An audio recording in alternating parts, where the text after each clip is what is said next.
menyalakan TV. Seperti kepingan salju.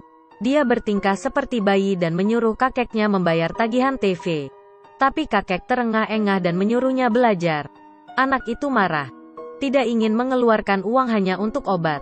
Kakek menjelaskan bahwa ia sedang sakit. Dia ingin minum obat dan tidak mau menonton TV. Anak itu tidak mendengar. Dia pergi ke rumah tetangganya. Di rumah tetangganya seorang anak sedang menonton TV. Dia mengambil remote TV. Mereka bertengkar. Kalau kau tidak mau menonton, cepat pergi. Sangat memalukan. Dia memutuskan untuk pulang. Di rumah dia melihat kakeknya batuk parah. Dia merasa tertekan. Kakek, ayo kita nyalakan kompor. Menghangatkan kakek yang batuk. Kakek tertawa. Bukankah kamu sudah di sini bertahun-tahun? Telepon berbunyi, pasti ayahmu. Dia dengan senang mengangkat telepon. Ayahnya selalu mengucapkan dua kalimat ini. Apa kamu sehat? Sekolahmu bagaimana? Saya tidak pernah bosan. Dia selalu menjawab dengan serius setiap pertanyaan. Seolah-olah ini adalah saat paling bahagia. Orang tuanya bekerja di kota. Hanya Kai-Kai dan kakeknya tinggal bersama. Tapi kakeknya punya penyakit jantung dan paru-paru. Uangnya digunakan untuk membeli obat. Tidak bisa membayar acara TV. Kai-Kai masih anak-anak. Tidak peduli dengan keadaan. Dia ingin menonton TV. Hari itu, kakeknya memasak. Tapi tiba-tiba batuk dan tubuhnya gemetar. Kai-Kai berkata biarkan dia yang memasak. Kakek masih berjuang. Anak baik, kamu masih muda. Kai-Kai berkata. Saya sudah di kelas 3. Setelah berbicara dia duduk di depan kompor. Mengikuti kakeknya. Abis makan dia pergi ke sekolah.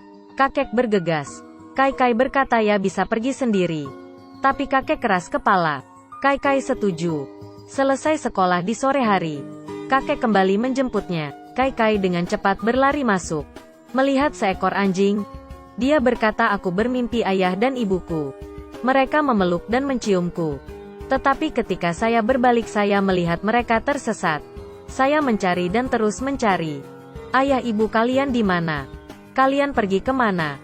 Dia mulai menangis. Bagaimana mungkin aku tidak merindukan ayah dan ibu? Dia hanya tidak ingin kakeknya khawatir. Kemudian dia menyeka air matanya. Mendengarkan TV tetangga di malam hari. Kai-Kai berjalan tanpa sadar. Di luar pintu. Tetapi saya menemukan bahwa dia tidak bisa masuk. Dia harus pulang lagi. Kakeknya melihat wajahnya. Bilang dengan ramah.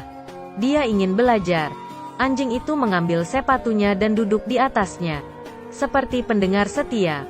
Malam akhirnya berlalu. Dia lupa akan masalahnya. Hari kedua di sekolah. Dia tidak melihat kakeknya menjemput. Dia berlari ke rumahnya. Terburu-buru pulang. Anjingnya menunggu di depan pintu. Dia berteriak memanggil kakeknya. Tapi tidak ada jawaban. Tetangganya bertanya dengan bingung. Kenapa kamu menangis? Seseorang sedang mengadakan pesta. Kai-Kai lari. Akhirnya dia melihat kakeknya duduk di sana. Dia merasa lega.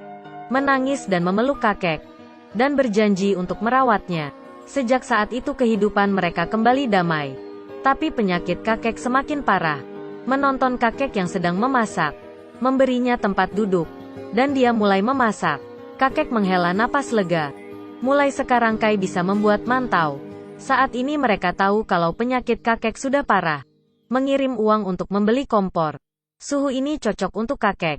Tapi terlalu panas untuk dirinya. Jadi saya akan pindah ke ruang lain. Kakek tertegun sesaat. Kai-Kai memberi penjelasan. Saya dibesarkan oleh kakek saya. Saya selalu berkeringat di malam hari. Kakek tertawa. Dia sudah tumbuh besar. Lalu pergi ke ruang lain untuk tidur dengan selamat. Dia bermain dengan anjingnya. Sampai kakek menyuruhnya untuk tidur. Hari kedua pagi hari. Kai-Kai bangun untuk memasak. Baru saja memulai. Xiaodan tiba-tiba menggigit celananya dan menariknya. Mengikutinya ke kamar kakek. Tapi menemukan kakek yang kesakitan. Dia memanggil kakeknya. Tapi tidak ada reaksi. Tiba-tiba dia melihat kompor. Saya tahu dia keracunan karbon. Dia dengan cepat menelpon 120. Kakek dibawa ke rumah sakit.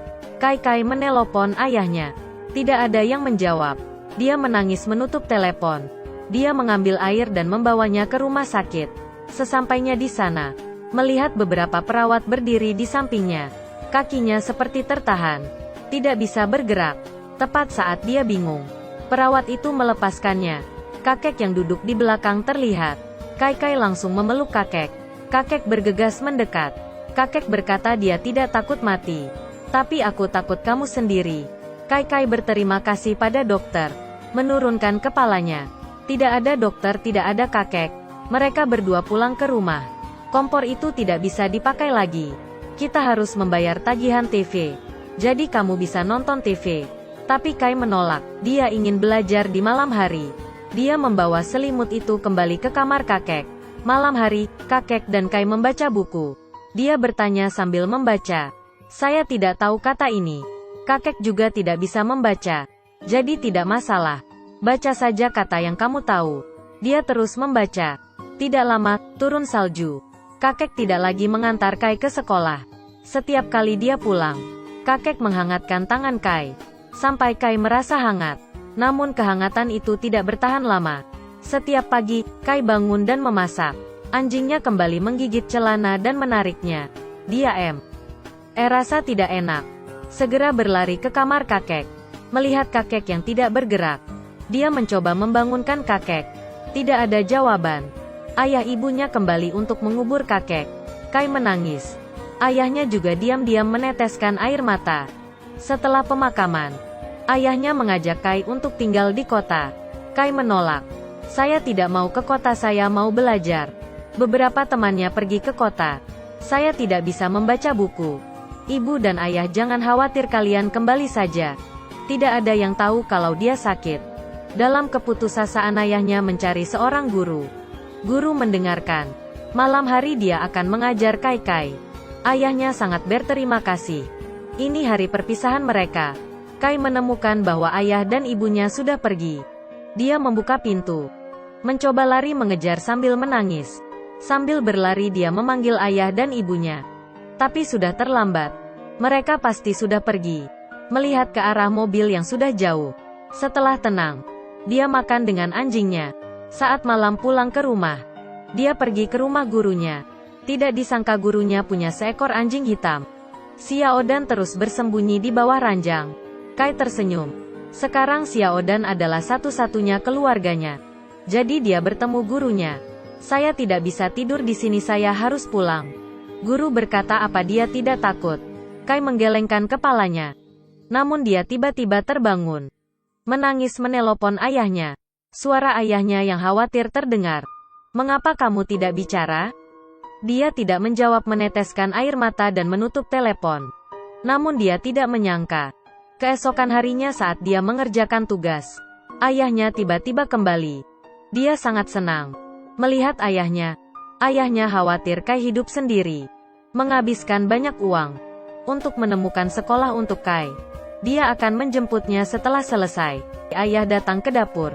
Tapi semua makanan tidak ada. Dia tiba-tiba sedih. Kamu belum memasak selama berhari-hari. Kai menjawab sudah 3,5 hari. Ayahnya terharu. Mereka berdua kembali ke pemakaman kakek. Dia memberi hormat, menangis dan berkata apa batuk kakek sudah hilang. Tidak peduli apa penyakitnya. Setelah meninggal, semua menjadi sehat. Kai rindu kakek, kakek rindu Kai. Saya tahu kakek kesepian di sini. Aku akan kembali melihat kakek. Kemudian Kai mengemasi barangnya dan membawa Xiao Dan bersamanya. Namun Kai tidak menyangka, di dalam mobil, ayahnya mengatakan seekor anjing tidak boleh masuk. Tidak ada tiket untuk anjing. Di kota, ayah akan membeli anjing untukmu. Kai marah dan berteriak, saya ingin membawanya. Supir bus marah. Ayah tidak punya pilihan selain meninggalkan Xiao Dan menggendong Kai ke dalam bus. Melihat Xiao Dan dari dalam bus, Kai menangis, tidak mau ke kota. Izinkan saya turun. Hanya Xiao Dan yang ia punya. Dia akan ketakutan pada malam hari. Ayahnya melihat dia dan tidak dapat berkata. Dia berteriak pada Xiao Dan, kamu cepat lari, kita bertemu di depan. Anak-anak yang tertinggal selalu menjadi perhatian. Orang tua bekerja jauh. Anak hidup dengan kakek nenek. Kehidupan seperti ini menyebar di masyarakat. Tapi, kita tidak bisa mengatakan bahwa orang tua salah. Karena mereka ingin anak-anaknya hidup lebih baik. Apa yang harus dilakukan untuk mental anak? Mungkin ini adalah sesuatu yang setiap orang tua khawatirkan. Agar dapat tenang. Tidak perlu risau. Jangan tanya siapa saya. Saya adalah orang yang ingin menceritakan cerita bagus. Untuk teman yang menonton ini, jangan lupa memberi komentar.